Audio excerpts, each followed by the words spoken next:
Ladies and gentlemen, welcome back to Gaming with me, Tony Mo. Welcome back to Destiny, and it is Thursday, which means we are here with another episode of the Daily. Today we're going to be running through Outbound Signal, today's daily heroic story mission.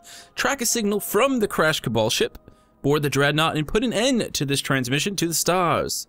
Today's modifier is going to be a Halo-themed modifier, sadly submitted by Unknown. I do remember seeing someone submit this in the comments section, but when I looked for it today to find their name, it was gone. The comment had been removed. But basically the idea is that we're going to run an auto rifle and a sidearm to emulate the use of the Halo assault rifle and the Halo Magnum.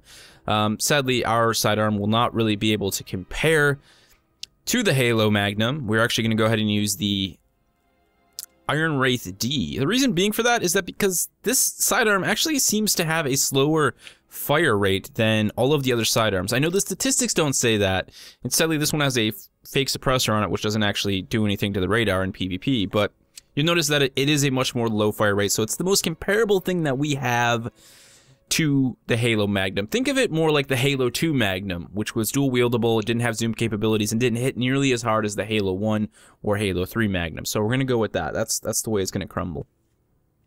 So let's just get this thing rolling, right? Let's go ahead and do this.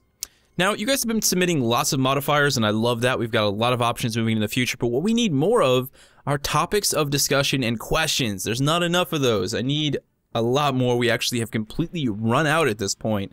I think we have one or two left for next week's episode, so please get the juices flowing, start submitting some of those. Of course, one of the big reasons for doing this Halo-themed loadout was the fact that we are 5 days from the launch of Halo 5 Guardians. Very excited about that. So if you have any questions regarding Halo 5, my thoughts on it, moving into the future of the game, you can definitely include those. Throw them down in the comment section below. Perhaps you submit your questions after the launch of Halo 5. That'd be a good time to go ahead and do that. We can get some discussion going on during the daily regarding my time with Halo 5 Guardians when it launches on Tuesday. So just we need questions, man. Putting a PSA out. We need a lot of those. So we're gonna run the Iron Wraith and we're gonna run the Fabian strategy, considering I never freaking use this thing because honestly it's a legendary weapon. I know it says it's an exotic, but it's not. Really what it is a legendary weapon that takes up your exotic slot and makes you hate it. That being said, it has a very high ROF and it is very low impact, so I felt it would be a good match to emulate the Halo assault rifle. So that's what we're going to go with. But let's go ahead and get the discussion flowing here. We've got a question from Printess Davis who asks, do you think sidearms will receive a buff? And I actually thought this was a very good question because it's really hard to actually look at the sidearms and say that they are, you know, weak, because they're not. There's just not a lot of people using them. I think part of that may be the fact that they're so, like, non-existent in the game. Like, there's just not many of them, you know? We have now the Iron Wraith from, you know, they're all from Hack A, of course. This one is from the Iron Banner. We have the Haberjack A, and we have, you know, the Pigeon, the Havoc Pigeon from the Crucible. But it's like, outside of that, I haven't seen any legendary sidearms drop. I've seen a lot of blues, but very few legendaries. And it's the same problem with the Suros rocket launchers as well as the Hack A hand cannons. There's just not enough of them. We need more of them. We just need a larger variety of them dropping in the legendary category. And I think, you know, they could become a little bit more relevant if we started to see a larger variety. And I also don't agree with sidearms having such a strong focus on being high ROF, low impact. I don't see why we couldn't have some slightly lower rate of fire, higher impact sidearms. I think in many ways, you know, this is kind of an example of that. This thing has pretty good impact, and its fire rate does feel substantially lower than the Jabberhacky and the Havoc Pigeon. And we're already out of ammo on that thing, so that's gone well. We're not going to be using our third slot at all because, of course, in Halo you can only hold 2 weapons at a time. So we want to go ahead and emulate that. So I don't fully think that they need a buff. I don't think they're weak per se. I think they just need to have something done to them to make them more relevant in the meta. You know, that's kind of the problem right now. It's like fusion rifles. You know, they're not particularly weak, but there could be some small tweaks that could be done to make them just a little bit more relevant and a little bit more usable, I guess would be the thing. Because right now, there's just, you know, you'd much rather have a sniper, you'd much rather have a shotgun. It's a matter of making sure that the sidearm and, you know, the fusion rifle weapons like that can stand alongside of the relevant weapons like the like the shotguns and the sniper rifles. So don't necessarily think there's a buff, but I think some rebalance, some resituation. Oh wow, this is gonna end badly. Could be done, and I think that's where I'll leave my thoughts on that at it. But definitely let me know what you guys think about sidearms down in the comment section below. Would love to hear everybody else's thoughts on this. You know, do you personally think they need a buff, or, you know, is it just a matter of them becoming more relevant and being used more often by players? Alright, so moving on. The AUT checker. I'm sorry, dude, I never can figure out how to actually say your name. How long do you think it will take to establish life on another planet?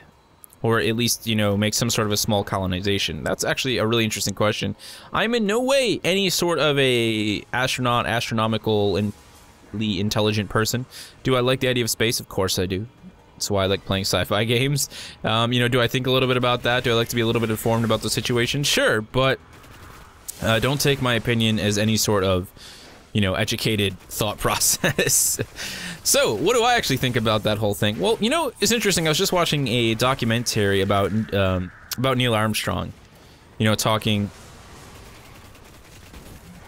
Those bastards. Talking, you know, about his history in avionics and just how he ended up being part of the moon program. And it was interesting because Kennedy was, you know, he kind of shocked people. He came out and said that he wanted to land someone on the moon. And, you know, he wanted it done in, like, in the next decade. It was a big thing for him, you know, he's like, this has to happen. And, you know, I mean, we hadn't even, like, you know, gone into orbit and, like, docked with anything at that point. Like, that was a really bold statement he made, you know, and he really was asking a lot. At least that's what a lot of people thought, including NASA.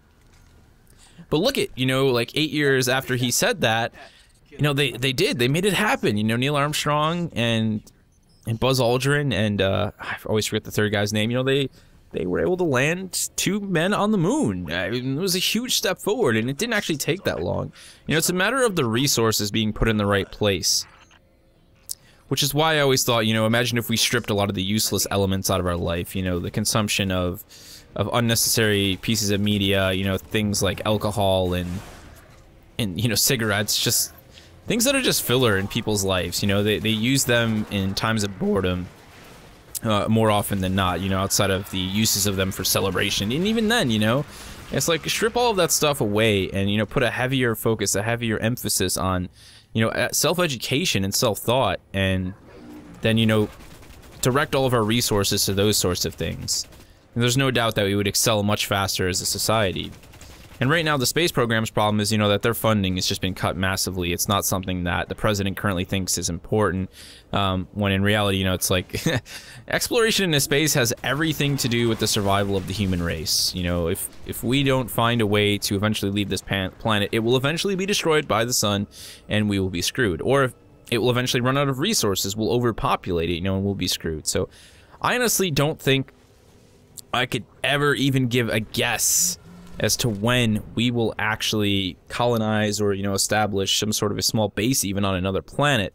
But I do think that it has everything to do with the amount of resources that we're willing to put into it and the dedication, which, you know, that probably seems very straightforward and obvious, but that's all I really have to say about it. Is it something that I want to happen? Yes, I think it's very important that we, you know, head out into the stars and attempt to find, you know, ways we can colonize locations and planets that could hold civilization, could hold life, in the same way that Earth currently does.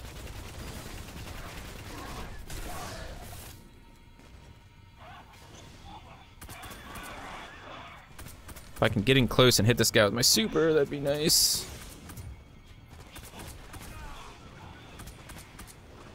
Not die here, no! Alright, so last question for this episode from Fark S asks, the perfect game. Talk about the perfect game. What is your ideas for the perfect game? So I've actually thought about this a lot, you know, the idea of the perfect anything, right? And I don't think, at the end of the day, when you have that discussion, it really is about, you know, the perfect game, like everything's flawless, but it is very much about the game that manages to do so many things right that it's very easy to overlook the things that have been done wrong. And I really did not think we were going to wipe there. That's a bit upsetting. Alright, let's do this again. We'll have more time to talk about this question then. For me, the big thing, that's really what it is, you know, it's about that game that can that can do so well in so many aspects that the small things don't matter. And honestly, for me, as someone who has spent a lot of time, you know, on and off with MMOs in life, Guild Wars 2 was like, that's a really memorable one for me. Guild Wars 2 did so many smart, little intelligent things. I loved the way they modified the questing system that you found in a traditional MMO. It was an experience for me that, you know, I made it to level cap like super fast in that game, faster than I have in any other MMO. And I wanted to. I never felt like I was grinding. I always felt like I was having a really good time in that game. It was a personal thing for me, and I know not everybody agreed with that, but for me, it just clicked, you know. And I think part of finding the perfect game, of course, is realizing that everyone has a different opinion and outlook when it comes to what is, you know, what's important to them in a game's design. Run away. So, obviously fun, I think, is at the forefront of it. I think when a game takes itself too seriously, it can rip a lot of the enjoyment out of the core gameplay. And I think The Last of Us was a game that did that for me big time. I really loved the story in The Last of Us, but the combat just got so, like, trying. I felt like I was just struggling to push through it. I wasn't really enjoying it after the few, like, 4 hours of the game. I was just like, I'm done with combat, man. Like, I did everything in my power to just skip past the combat, you know, and just get to the story, because that's really what I was interested in. It was a game that I felt, you know, the combat just didn't work for me. I'm not saying they have to be all comical and whimsical and, you know, everything's, like, exploding with flowers and stars when you headshot them, but it wasn't something that I thought was handled particularly well. So I think the first part of that formula, of course, is nailing all of those very important aspects that the player is going to interact with on a moment-to-moment basis, making sure that those are all always fun, they're always engaging, and the player never feels tired out. You know, there's always a sense of replayability in the mechanics themselves. Like, some of the best games, you know, can stand up just on their mechanics alone. I think Destiny is actually a very good example of that. It's a game that has some really solid first-person shooter mechanics, and they've also, you know, went ahead and made some interesting steps. You know, took some interesting risks with implementing a lot of RPG elements, MMO elements even, into the game. And I think that where Destiny succeeds is where, you know, it stands strong, and it's able to hold this game up where it really does have a lot of weaknesses in other areas. Can I scan this, please? There we go. So nailing all those core components, making sure that they feel like just great, you know, after the 100-hour mark, I think is very, very important. I think Skyrim actually did a really great job of that. You know, Skyrim didn't have a perfect combat system, but it was good enough where it made, you know, engaging in combat with swords and, you know, magic and, you know, the bow and arrow, it was fun. It was enjoyable. And as you continue to grow your character and become more powerful and gain different skills, you know, that was sort of their way of making sure that that specific set of mechanics was fun past the 100-hour mark, was giving the player the ability to grow and expand on all of those systems. So every game definitely handles it in a different way. And that's really the most important thing to me. You know, after that, it's like whatever, you know? Because it doesn't matter how many mechanics you actually have in the game or how many different concepts you've thrown into your game. If, you know, any one of them is poorly executed, it really can muddy the other ones that may be very well executed. So it's all about bringing that all together and making sure it just does everything just right. And there are definitely games that I think that have managed to just do everything very, very well. And, you know, I've been playing a bit of the Master Chief Collection recently, you know, playing through the Halo 2 campaign again and the, you know, the remake of it for the Anniversary Edition. And that to me is just like I forgot how many things Halo just did really well for single player campaign driven first person shooters. I think a lot of people like blow Halo off, you know, like, oh, it's not, you know, it doesn't have that great a story, it doesn't have that great of whatever. But I completely disagree. That's some of the best pacing I've ever experienced in a first person shooter in terms of a campaign. Like, it's just so solid, you know? The transition into vehicle combat, large scale combat, you know, the set pieces. It's like Halo 2 still feels just ahead of its time, because a lot of the first-person shooter campaigns that are coming out these days, they feel so far behind what Halo did. You know, they feel like they haven't really realized some of the successes that games have had in the past, and they've just made some really dreary, like, single-player campaign stuff. Halo just, you know, it featured a lot of elements. It was like, we've got multiplayer, we've got single player, we've got co-op, you want to play the entire story with a friend, you can do that, you know, and they nailed it all. Like, it all felt really great. Was it perfect? Was it flawless? No. But like I said, it was all handled so well that you just didn't care about the flaws. They didn't bother you. They weren't a concern. You were way too busy having a really great time exploring this world and these characters, and whether you're doing it alone or with a friend. In the meantime, you had great combat sequences, like I said, great driving sequences. I actually kind of find it hilarious when a game, tries to tell this really big story. Like Uncharted did it for a very long time. Uncharted, I think, is a great franchise. I really enjoy that game. Don't get me wrong. I enjoyed all of them so far. I'm really looking forward to Uncharted 4. But, as a game where there's so much going on in the story, you never drove a vehicle, right? There was never like a driving segment.